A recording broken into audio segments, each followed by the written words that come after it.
All right, cool. I'm recording. Oh, there we go. Nice. Awesome. All right. Well, hey, thanks for coming, guys. To our, I think this is our fifth little virtual cocktail class. I think we're kind of getting to the point where we're going to have to come up with a snappy name for it. But for now, it's just going to be virtual cocktail hour. Nice. Wow. Yeah, Asher's balancing a thing on his face. Anyways. That's exciting. Like, wow. I think for most of you guys are repeat customers, but I'll go over really quickly how this goes and kind of what the deal is. So it's pretty easy. I mean, we make a drink and then we drink it together and then we keep drinking together. Starting a couple of iterations ago, we started featuring kind of local bartenders. One thing I've said before is that during this kind of quarantine time, our folks in F&B are just getting hit super duper hard. So we feel like this is a great way to help our bartenders bring their talents here. Yeah, every time we talk about a drink, we make that drink, we take that drink. I should also tell you that one way that we can appreciate our bartenders is also to tip them, just like you do at a normal bar. So throughout tonight, I or John will be posting his Venmo address, and just feel free to leave a little tip in the tip jar for the good hard work that John's been doing by drinking like 3 6-packs of White Claw.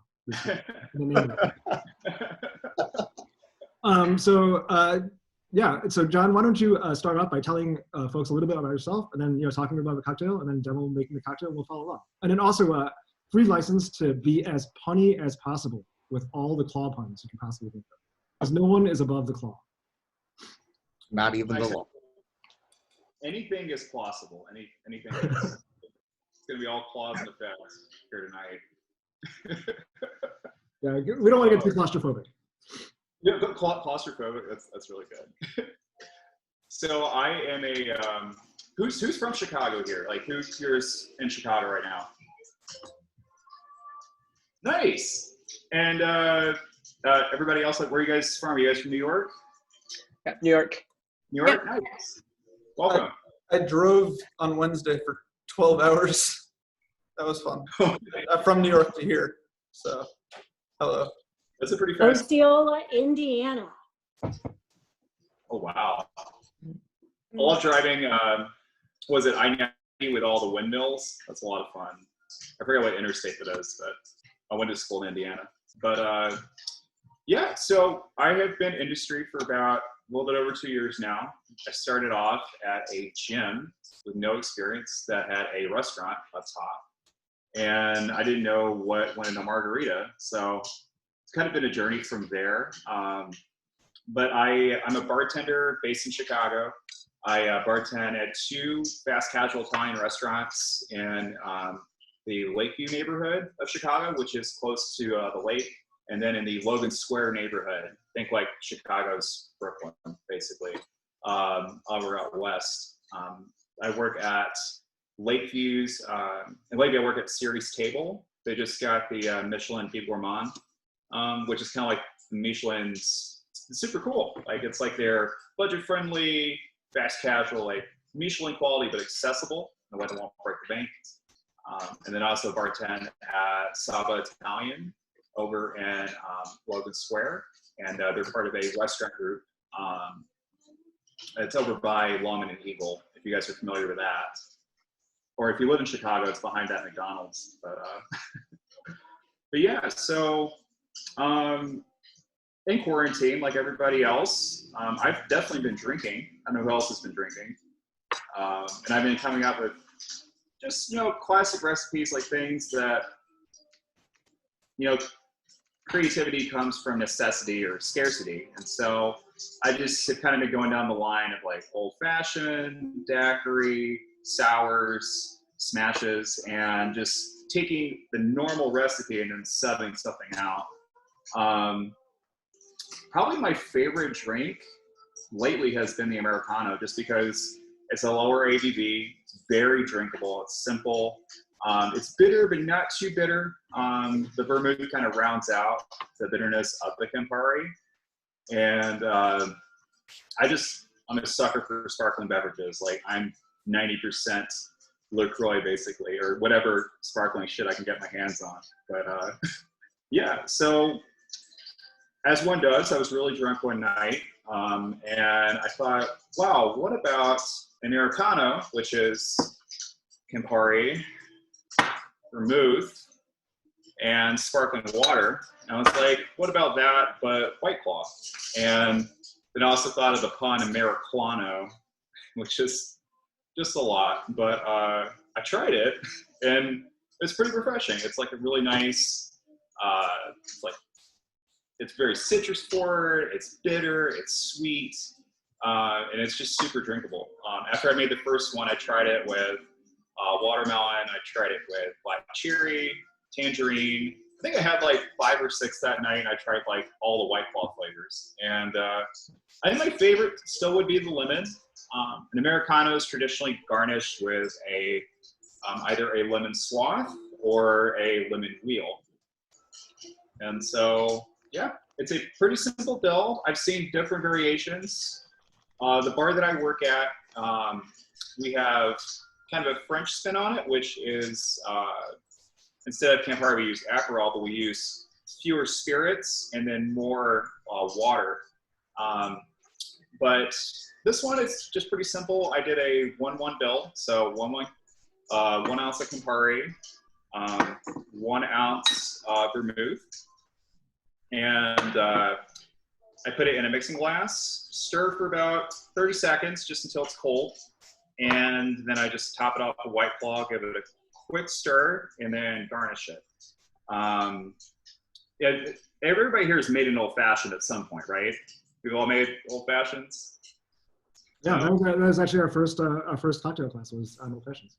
Oh, cool. Okay, so you know when you go to a bar and then you see the bartender dude, and the bartender dude's just like, they have this fancy glass and they're making it in there. They're just, you know, sitting there doing this shit, you know, doing that, and then they pour it.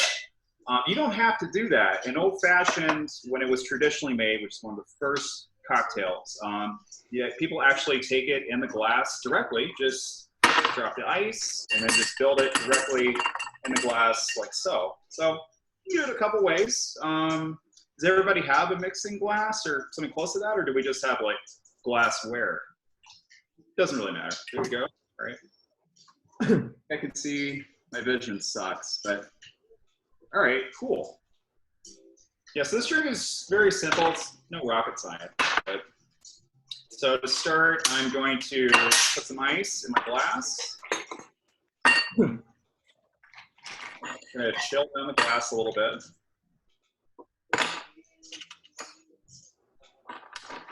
Give it a quick stir for about, that's it. And then for the mixing glass, I'm going to do 1 ounce of Campari.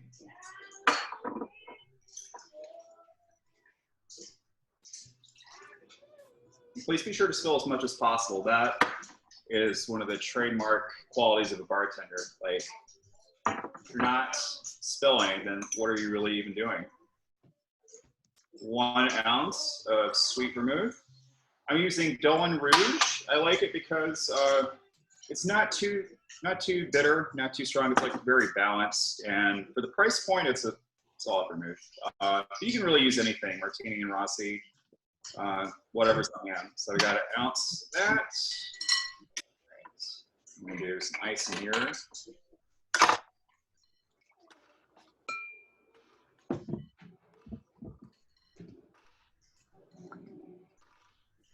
Okay. We're gonna stir.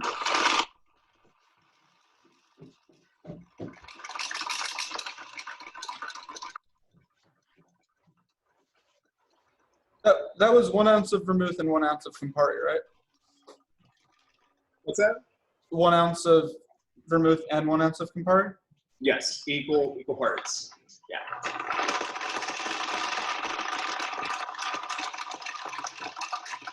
For some reason, my measure is like 1.5 and 3/4. I guess I'm going with 1.5. What's that? Just yeah. This thing has 1.5 's 3/4 great. and 1.5. Just do equal parts, you'll be fine. Okay. Yeah, you're good. Yeah. One Hey, and a what's half. up? Yeah. Cool. All right, so now that that's done, got my, it's called a julep strainer. It's not like, people use 2 strainers when they are making drinks. You've probably seen these on the tin cans. This guy right here. This is usually if you shake a cocktail and you gotta keep all the ice chips in. But for this one, because all we're doing is stirring a cocktail, nothing too crazy, we use a julep strainer here. So it's just gonna keep ice in the mixing glass. And then we're gonna take the ice over here now that our glass is chilled. I'm gonna drop a big cube in there. Pour. And when you're pouring, try to be as pretentious as possible. Try to. All right, and then our lemon White Claw.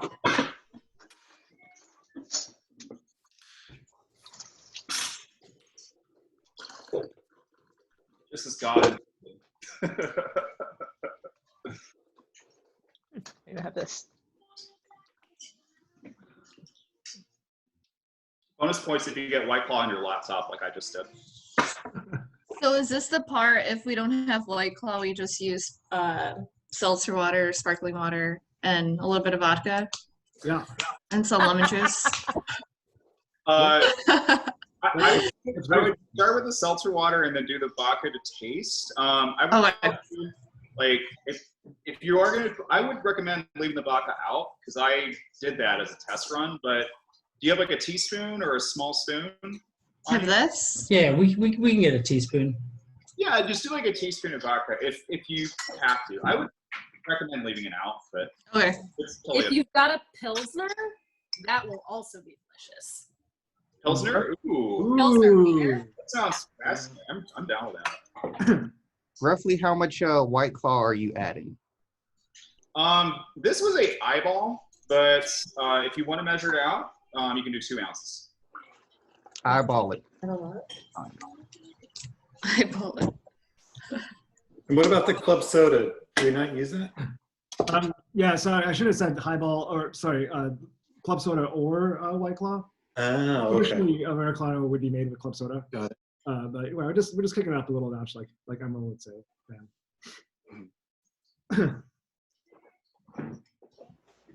How's everybody's cocktails looking? John, you want to walk us through the garnish real quick? Absolutely. Does anybody have a lemon on hand? There we go. Okay. Who's peeled a lemon swath before? See some people have raised their hands. Does everybody have a vegetable peeler? I have like a crazy little guy that I got off Amazon, but anything works. There we go. Okay. So one thing you probably don't want to do is you probably don't want to slice your thumb off. So I try to, similar to cutting like an onion or any vegetable, like you take your fingers and then you want to protect your fingers to kind of keep it away from the peeler, like bringing them in.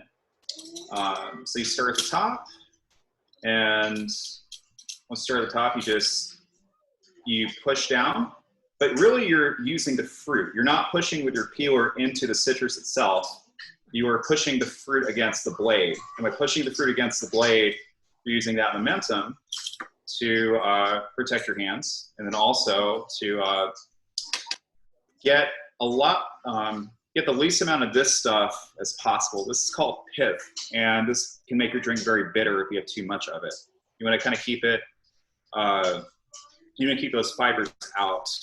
So the more you keep it out, the more citrusy your drink will be and the less bitter it'll taste. And everybody have their peel? Good to go?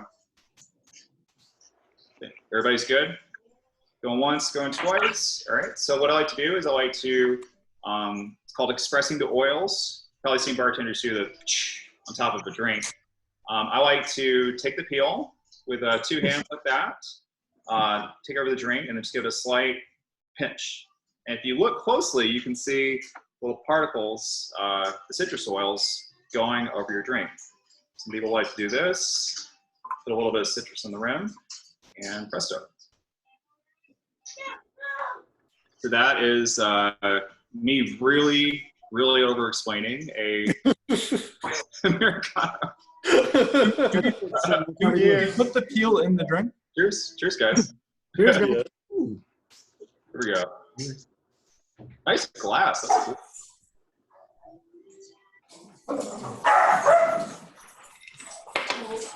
Yeah, that's all day, every day kind of thing here. It's a little bit dangerous. You start with one, and then you're like, God, what happened? I know a lot of folks here like Negronis.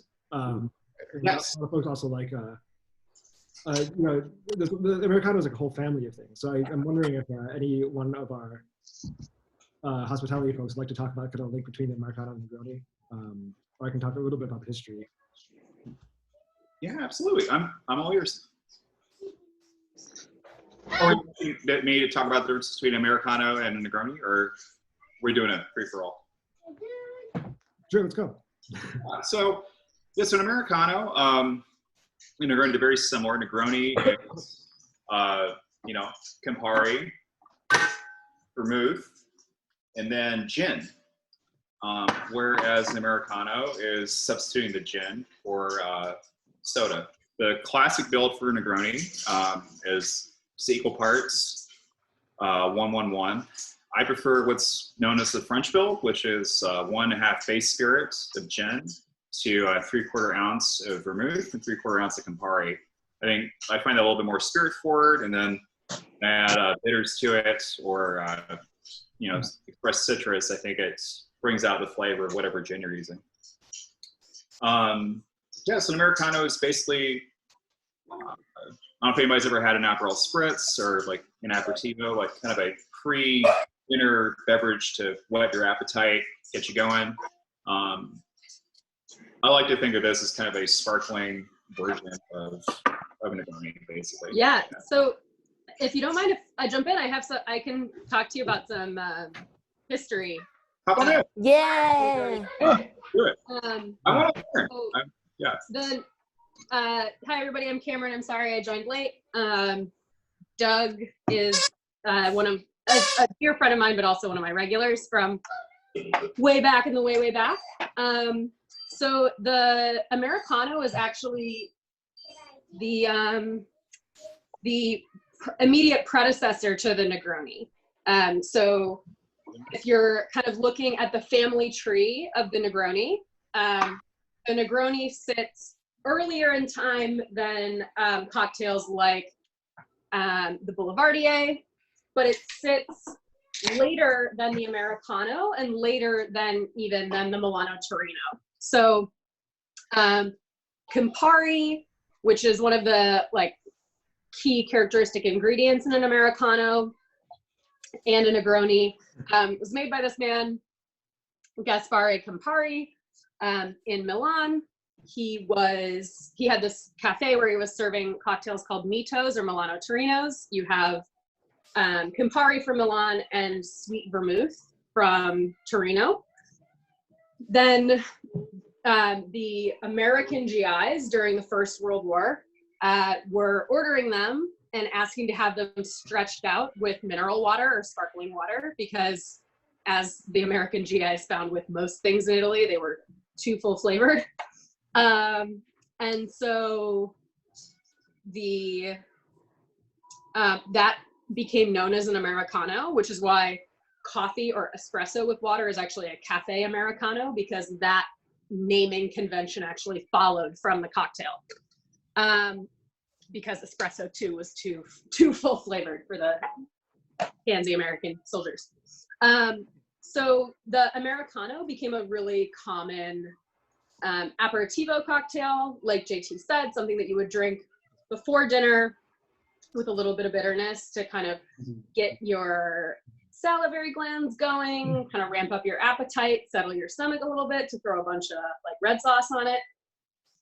And then, so the Italians and the Americans build that cocktail kind of differently, reflecting our preference for milder flavors. Most Americans make an Americano with a fairly large amount of sparkling water, whereas Italians tend to drink theirs in a rocks glass with just a splash. So the Negroni is actually named after the Count Camillo Negroni. He literally, lived on a hill and would walk down the hill to his favorite little cafe for an afternoon cocktail. Hi, Jeannie. He went to the American West and literally like played cowboy for 2 years and drank a bunch of whiskey and fancied himself a hard man. So he came down and saw the American GIs drinking Americanos with soda water in it.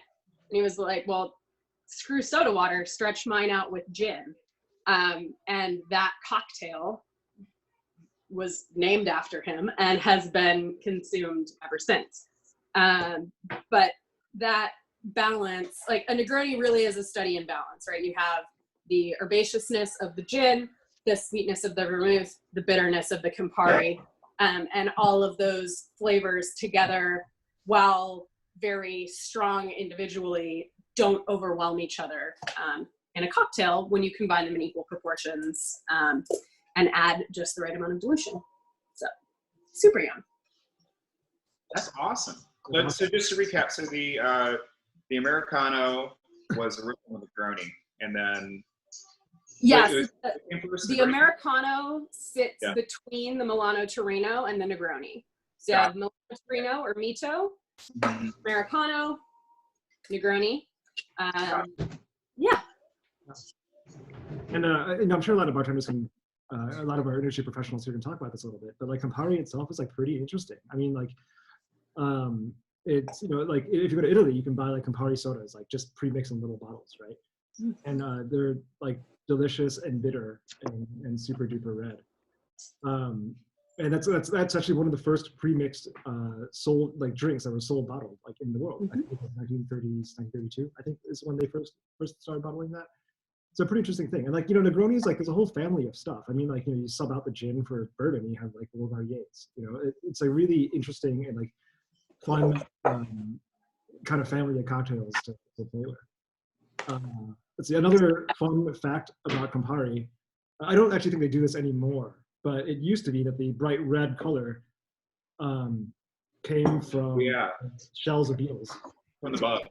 Yeah, so it was colored with cochineal, which is a really traditional, both clothing and food dye. But yeah, now Campari does not use any animal products in its actual formulation. However, it does use bone char as a filtration agent. So it's not, everything that ends up in the bottle is not of animal origin, but it's not a vegan product. But super delicious. Food science fact, it's one from the leg, or I think it's the female of a cactus louse, is what you get that cochineal color from for food dyes. Yeah, that's right. Yeah. And in fact, when I was in Peru, I saw like you can see the little growth kind of on the cactus, right? Yeah. And like guys like here, you know, like this is the thing, and like we like squeezed it, and like it's bright red, like it just pops. It's like bright red. It's crazy. You say I'll tell you, it doesn't taste like Campari. Did someone say filtered with shark bone?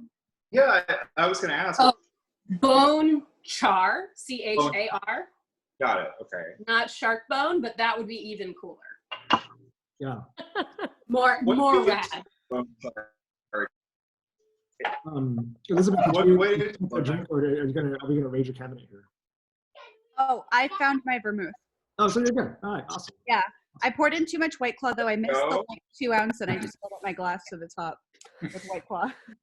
Also, that just means you need more vermouth and Campari in there too. It's fine. I think maybe I'll mix another one. Double down. Proportions right. Can I ask a question to the bartenders? Like, what other variants of variations of Negroni are popular? I only know the gin one, and I'm not a gin drinker, so I never order it. Is there something else that's good, or does it become not a Negroni anymore? So, like strictly speaking, it's no longer a Negroni, but like those people who try and harsh your joy because it's not a Negroni anymore are dickheads, and you shouldn't listen to them. Family. They're in the same family. It's fine. Yeah. So the Negroni really, especially as craft cocktailing has grown into the massive industry that it is. And as the average consumer's tolerance for bitter flavors has increased over time, you're starting to see more and more variants on it. You know, I hear one of the most common requests at my bar is a mezcal Negroni, super delicious. A Boulevardier is a Negroni made with bourbon. While I am a traditionalist in my Negronis 1-to-1-to-1, I find that that the Boulevardier in particular really benefits from the French proportions, where you bring the bourbon up, because bourbon is a relatively restrained spirit compared to gin, and so it can get lost behind all those other really big flavors. And that also brings the proportions closer to a Manhattan. It's a little bit more whiskey forward, so if you're a Manhattan drinker looking to expand your palate a little bit, that's where you go. Also love Spagliatos. Talked about that, Cam. Oh yeah. Oh. Spagliatos are delicious. So a spagliato literally means mistake in Italian. And the myth is that a bartender went to reach for their gin and they grabbed the Prosecco instead, and made their Negroni with Prosecco. I don't know what speed rail they were working with, where the gin and the Prosecco might get mixed up. But we like a good legend with our cocktails, and so I think, you know, that was a story in search of a drink rather than an actual explanation for that. It came about. Super delicious. That is similar to, you know, one of my favorite ways to make an Americano or a Spagliato, which is with beer. You can use like a lager or a Pilsner, super yummy. But it's just a fun way to bring those flavors together, get different textures, right? Like the difference between soda water versus sparkling wine versus a beer is like a massive difference in richness and mouthfeel. And so you're gonna find that as you play with the flavor profile of those things, the relative acidity of those things, you're gonna get all kinds of different experiences out of them. And then you can also vary the actual components aside from the spirit. So if you are not a gin drinker and you wanted to make something, say, with tequila, I really love to do Suze, which is a white bitter. It's a French bitter, so it's not strictly speaking an Amaro like Campari, which is specifically a bitter Italian liqueur. But doing Suze or even Ceres with a dry white vermouth and tequila is going to give you something that where you have the fortified and liqueur elements a little bit more imbalanced with a less loud white spirit than gin, but still super delicious, fun to drink. Yo, I want to take this moment to talk about John Taylor's Venmo. It's very sexy and exciting. Look, every time we do this, I think it's a nice thing to tip our bartenders. So if you would consider tipping JT here with his Venmo, it's really easy. It's just John Taylor Mo. So yeah, please think about it. Also, I want to take this moment to point out a member of our audience. JT, do you know somebody named Alicia from back in the Taylor days? Because she's right here. Oh my God, hey. Hello. John Taylor, this is your life. Wow. Someone actually knows my college. That's amazing. Wow. I texted Doug and I was like, how do you know John Taylor? He's like, just signed up. I was like, okay. And he was talking about he used to tend bar at Logan Square. Or do you still work at the bar? I do. Well, as long as you're still open. I mean, as long as they exist, I bartend there. So come on by. Awesome. You guys live in Chicago, right? Yeah, we're in Logan Square. Oh my God, that's crazy. Oh. Yeah, once or twice, like when I was my roommate. Wow, that was a lifetime ago. Yeah. 12 years to be exact. 12 or 13 years. Oh my goodness. Wow. Wow, my mind blown. Cheers. Cheers. Wow. And then what's your name? No, I know Alicia, but you're what's your My name is Daniel. I'm Mr. Loche. Daniel, very nice to meet you. Very nice to meet you. Here's the friend. Come on by, guys. Like, I got you guys in a round of sparkling wine on me. You guys... What claws? Or White Claws? Or White Claw. Oh, that White Claw straight. That's what I'm all about. If you live or work in Logan Square, Daniel is also your alderman. Well, part of Logan Square. Part of Logan Square. True. Wow. That's fantastic. That's not. Go Daniel! Small world. Oh my God. Where's Pete? Where's Pete?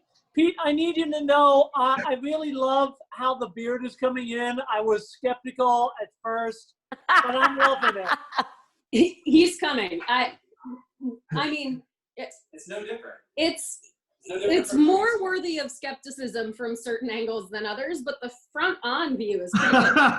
No, it's the front-on view that I'm loving. But like, have him get closer to the camera. Wow, yeah, that's. But I mean, this is the exact same length that you saw like 2 or 3 weeks ago. It really hasn't changed. Like That's a saucy beard. No, longer. It's just not any more dense than it